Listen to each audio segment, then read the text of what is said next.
बिस्मिल्लाहिर्रहमानिर्रहीम। अस्सलाम वालेकुम। कैसे हैं सब लोग? उम्मीद करता हूँ आप सब खैर खैरियत से होंगे। मेरा नाम मोहम्मद रिज़वान है और अल्हम्दुलिल्लाह मैं बकरी फार्मिंग में दिलचस्पी रखता हूँ और इसका कामयाब तजर्बा भी कर चुका हूँ। आज मैं अपने फार्म की तरफ जा रहा हूँ तो रास्ते में एक और फार्म भी है, वो ये वाला फार्म है। और इसके नज़दीक एक लड़का मेरा दोस्त है जो कि बकरियाँ चरा रहा था। वो अपने घर से अपनी बकरियाँ ले आया है और इधर उसने आकर रोक दिया है। ये देखें जी, ये कुछ बकरियाँ कीकर का दरख्त खा रही हैं और कुछ नीचे बैठी हुई हैं। ये जो बैठी हुई है ये फुल हो गई है, इसने पूरा खा लिया है और ये अब जुगाली कर रही है। जुगाली वो होता है जो जानवर अपने पेट के अंदर जितना वो चारा डाल सकता है, अपनी खुराक डाल सकता है, वो डाल लेता है। फिर उसके बाद एक जगह पर बैठकर आसानी से, अब ये देखें दूसरी बकरी भी बैठ रही है उसके साथ। तो बकरी ये जैसे ही अपना पेट फुल कर लेती है तो फिर एक जगह पर बैठकर वो फिर जुगाली करती रहती है। और वो अपना ऐसा ये समझ लें कि जी ये उनके हाज़मे की एक सिस्टम होता है कि जी जैसे ही बकरी अपना पेट फुल कर लेती है तो फिर उसके बाद वो बकरी फिर बैठ जाती है, वो जुगाली करती है, उसे मज़ीद रेज़ा रेज़ा करती है, अंदर बारीक करती है, जैसे कि उसका वो निज़ाम होता ही है उसके हाज़मे का। तो मैं आप लोगों को ये भी बताता चलूँ कि जी ये देखें, ये जो बकरियाँ ने कीकर खा रही हैं और ये चरने वाली बकरियाँ हैं। ये डेली, ये मेरा जो दोस्त है ना, ये ऐसा करता है, अपनी सारी बकरियों को घर से ले आता है इधर कहीं किसकी जगह पर, कहीं कौन सी चरागाह में, कहीं कौन सी चरागाह में। आज उसे ये वाली चरागाह मिल गई है और इधर ये एक आदमी ने कुदरती कीकर काटा है तो वो उसकी लकड़ी ले जाएगा, जो उसकी वो शाखें थी, जो उसका वो पत्ते थे, तो ये मेरे दोस्त ने उससे मांग लिया है फ्री में। उसने उसको फ्री में दे दिया है जिससे ये उसकी बकरियां आज का दिन गुजर बसर करेंगी।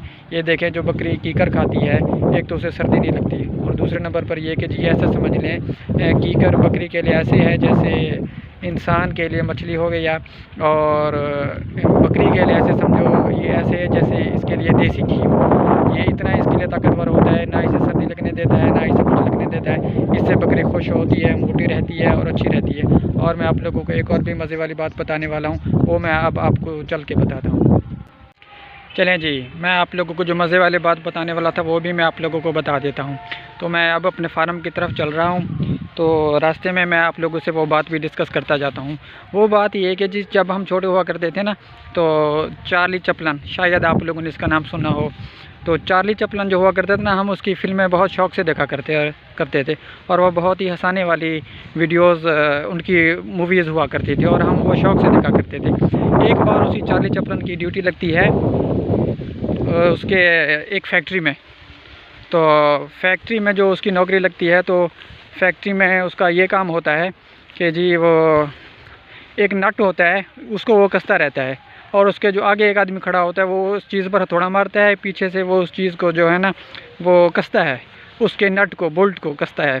तो उसका जो माइंड होता है ना वो बिल्कुल उसी तरह बन जाता है। जो काम उसे सिखा दिया जाता है ना, तो दिन रात सुबह शाम सोते जागते हर वक्त उसे उसी काम का ही ख्याल रहता था। तो हम जो बकरी के शौकीन हैं ना, हमारा माइंड भी अब उसी तरह हो गया है। अब एक बार ऐसा हुआ कि जो वही चार्ली चैपलिन जो नट कस रहा था, वो नट कसते कसते उसका जो रेंच था ना, स्क्रू रेंच, वो उसके अंदर फंस गया। वो जैसे ही फंस गया वो सारे का सारा पूरी मशीन के अंदर चला गया और मशीन के अंदर तो बहुत ज़्यादा गरारियाँ वगैरह थी। तो फिर वो उन्हीं गरारियों में चला गया। वो वीडियो सारी हम देखते थे, बड़ा हंसते थे, वो देखकर खुश हुआ करते थे। तो जैसे ही वो उसके अंदर चला गया तो उसका जो माइंड था ना वो भी वही था, वही भी नट कसने वाला।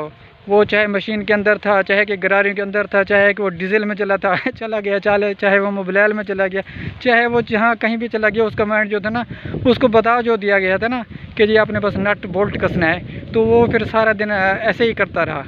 तो मशीन के अंदर भी रहा यही करता रहा, मशीन के बाहर भी रहा यही करता रहा। अब हमारा माइंड भी यही है, हम जिस काम से दिलचस्पी रखते हैं ना, तो हमारे माइंड भी वही हैं। हम जहाँ कहीं भी जाएँ ना, तो हमारा जो माइंड है ना वो अपने हमारे काम की तरफ ही होता है।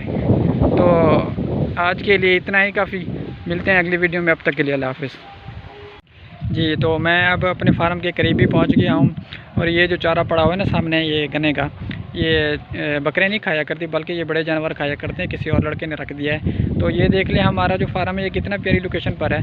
जो इस वक्त जो हमारा इधर मौसम चल रहा है ना फसलों का, वो चल रहा है गंदम का। ये जो ग्रीन ग्रीन फसल नज़र आ रही है आप लोगों को हरी भरी, ये गंदम की फसल है। तो ये जैसे ही बदलती रहेगी वो भी आप लोग दिखा करेंगे हमेशा के लिए।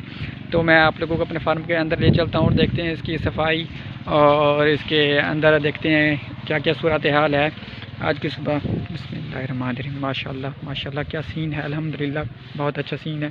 अच्छा जी, ये गन्ने भी आए रखे हैं, ये भी आज हमने खाना है। ये देखें जी, ये हमारे लिए हैं, बकरियों के लिए नहीं है। हाँ, बकरियाँ भी खाया करती हैं क्योंकि ये तासीर में मीठा होता है ना गन्ना, जो शायद आप लोगों ने ना देखा हो। ये शहरों में जो वो गन्ने का वो जूस बना रहे होते हैं ना, वो इसी गन्ने से बनता है और हमारे यहाँ ये आम पाया जाता है। ये देखें जी, बकरियाँ माशाल्लाह खूबसूरत तरीके से बैठी हुई हैं। सफाई आज लड़का अभी उसने नहीं की, मेरे ख्याल वो चला गया है कोई कीकर का दरख्त इधर उधर से लेने के लिए, पता करने के लिए। ये देखें जी माशाल्लाह बिल्कुल ठीक है। तो मैं आप लोगों से गुजारिश करता हूँ, अगर आप मेरे चैनल पर न्यू हैं तो मुझे ज़रूर सपोर्ट करना, लाइक भी करना। मिलते हैं अगली वीडियो में, अब तक के लिए अल्लाह हाफ़िज़।